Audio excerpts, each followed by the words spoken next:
Nous sommes avec Yurusha Abalo ce matin. Bonjour. Bonjour René, bonjour à tous. Alors, dans la rubrique Voile sur le monde ce lundi, on s'intéresse à la situation sécuritaire en Afrique de l'Ouest.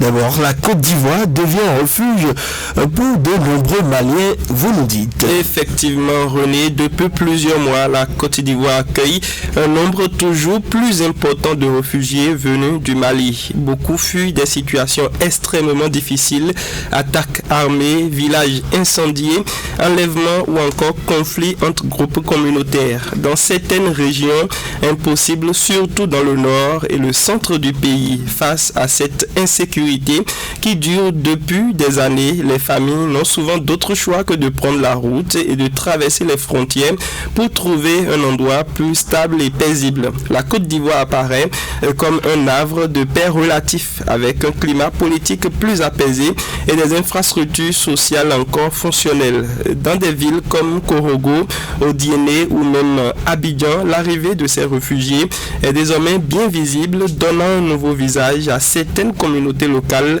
où se mêlent désormais Ivoiriens et Maliens partageant espoir et solidarité. Alors, l'impression humanitaire monte et c'est le comble selon vous. Oui René, cet afflux continue crée de nouveaux défis que les autorités ivoiriennes et les organisations humanitaires tentent de gérer tant bien que mal. Les centres d'accueil, parfois improvisés, peinent à répondre véritablement aux besoins de base. Nourriture, soins, abris dignes, mais aussi accès à la scolarisation pour les enfants qui arrivent après des mois de rupture. Beaucoup de réfugiés ont vécu des situations traumatisantes et nécessitent un accompagnement psychologique, ce qui augmente encore la demande sur les structures locales déjà limitées. Les ONG et le HCR sont présents pour soutenir, mais les moyens disponibles ne suffisent pas toujours, surtout quand les arrivées sont soudaines et nombreuses. Les populations locales, souvent modestes, elles aussi font preuve d'entraide, mais certaines solidarités spontanées ne peuvent remplacer des solutions durables. À cela s'ajoute, il faut le dire, les questions d'intégration professionnelle, de documentation légale et de cohésion sociale, autant d'enjeux qui exigent une coordination étroite entre l'État et ses partenaires humanitaires. Voilà, et la situation rappelle une fois encore la fragilité observée dans la région. On peut le dire comme ça, l'arrivée massive de réfugiés maliens en Côte d'Ivoire montre à quel point l'instabilité du Sahel impacte l'ensemble des pays voisins.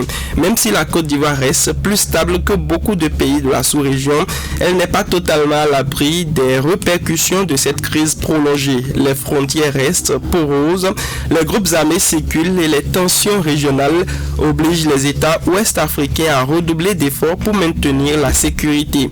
Les autorités ivoiriennes savent que la présence de réfugiés n'est pas seulement un défi humanitaire, mais aussi une question de stabilité interne, car la pression peut devenir sociale, économique, mais également sécuritaire.